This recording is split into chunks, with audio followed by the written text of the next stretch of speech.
Okay, today we're looking at a night vision monocular, the iGen NV 2020. It comes in a box like this. This comes with it as a nice little case, and it comes with an SD card. There's two models, one you can take photos with and one that will not, but the photos go on this SD card that fits in the bottom. And the other neat thing about this model that will take the photos is it has an AV out.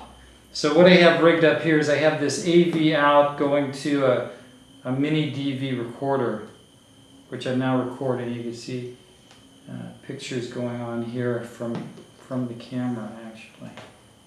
There's the video camera. The thing about this camera is it's a generation 1, but supposedly it's comparable with a generation 2 or 3, and it does have some really nice features. So first I'm going to take a look at, we'll start looking at the different features of it. Turning it off and on would be this button. So initially I'm going to turn it off, and then holding this for about 2 seconds, 1, 2, turns it on. I'm using it indoors with the lights on, so I've got the lens cover on. The lens cover has a very small pinhole in it, so it lets a little bit of light in, which is nice because you could test it. Initially, when you first set it up, you press the menu. It's a 3-way switch on the bottom. If you press it up, okay, you get a menu, and you adjust the eyepiece until the lettering comes into focus. Once you adjust the eyepiece, let me press that again. Once you adjust the eyepiece, you don't have to adjust this again. Then you would use this focus in the field to adjust far or near pictures. So the other thing, this on-off switch, if you press it once it's on, it'll toggle through the infrared off, infrared max, and infrared auto. So the infrared is very effective at close objects. Okay. Now, when we go into the menu by pressing this up, I'm just going to look at one of these, which is exposure. So I find it and I press it up again, and I can change the exposure from 27 frames per second to some other setting. As you go lower, you can see the picture starts to get jiggly. I've found that it's best just to leave it at the default. That seems to work fine with 27. Now, a really neat feature, so I'm going to come out of the menu mode just by pressing this again.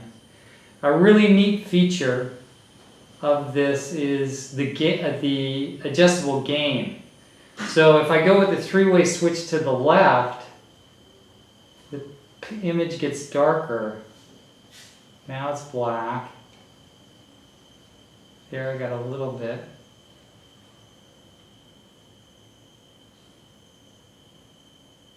And as you overdo it, you get artifacts in the image. So we'll see this at night. What we're going to do is basically go out on a night with a quarter moon, and then one night with no moon, and compare.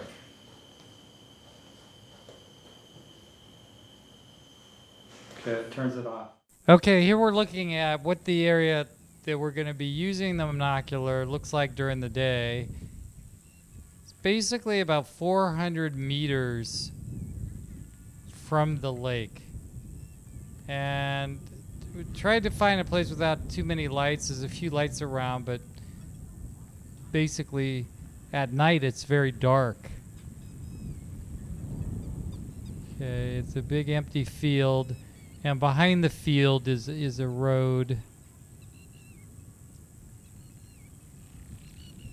Unlit road.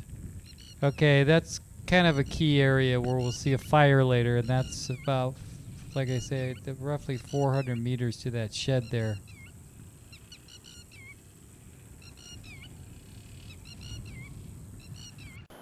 The produced output video from the Monocular being recorded in the DVR is 352 by 224, which isn't very high resolution, so I'm just going to kind of narrate what we're seeing over here.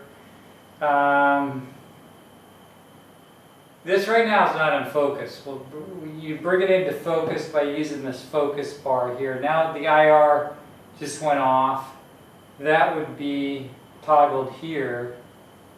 The gain I'm adjusting would be this three-way switch going to the left or the right. The lake there is about 400 meters from the position I'm standing with the monocular. That fire looks very big, but actually it's very small, and we couldn't see it without the monocular. Okay, going into IR max and IR auto, there's a little bit of overexposure. Out of focus. Okay, bringing it into focus by adjusting the focus bar. There, you can see the focus. And you can see when the IR is on because you can see the IR footprint. It goes out about 300 meters or so.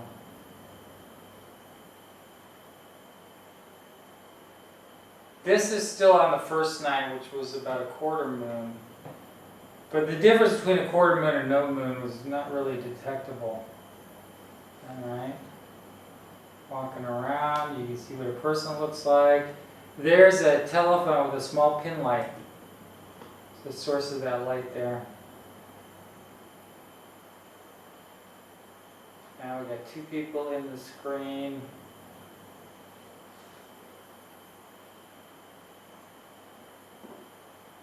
No IR at this point. Okay, this puts it into capture mode. Pressing this button here, you go into capture mode, and then if you press it again, like right then, that records the picture.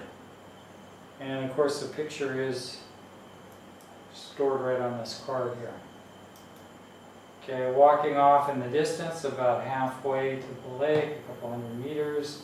Now we're back just looking at the lake, looking at various things, playing with the focus.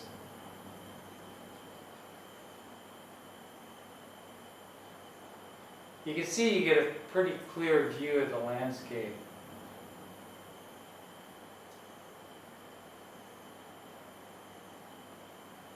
Okay, fire, there's a cow off to the left, standing right on the edge of the lake, off to the left of the fire. Okay, adjusting the gain, again, the three-way switch on the bottom.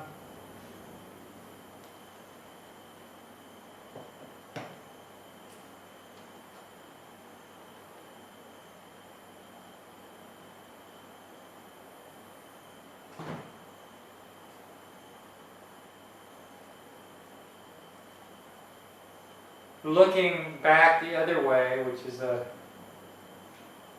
small road.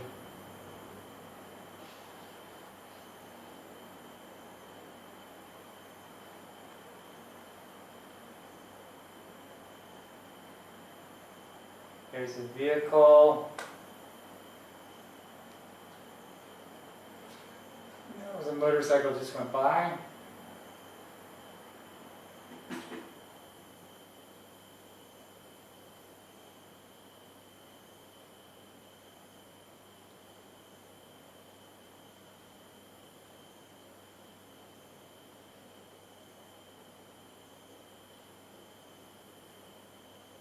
Okay, there's the cow standing there.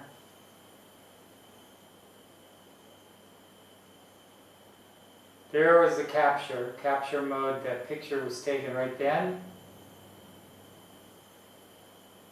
And now we're going to transition into a new night. Here we're going into a new night just with Virtually no moon, just for comparison. This ran fairly short because it ran out of batteries, but there we're adjusting the gain.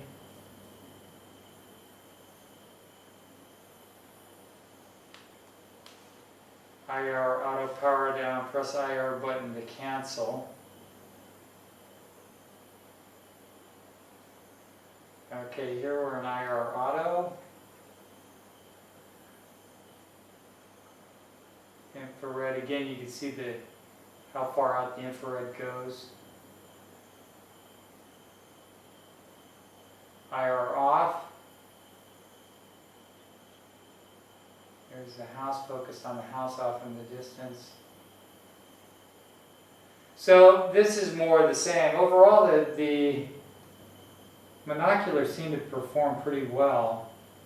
It's they're going into the menu, changing the frames per second, which is just by pressing this up, puts you in the menu. The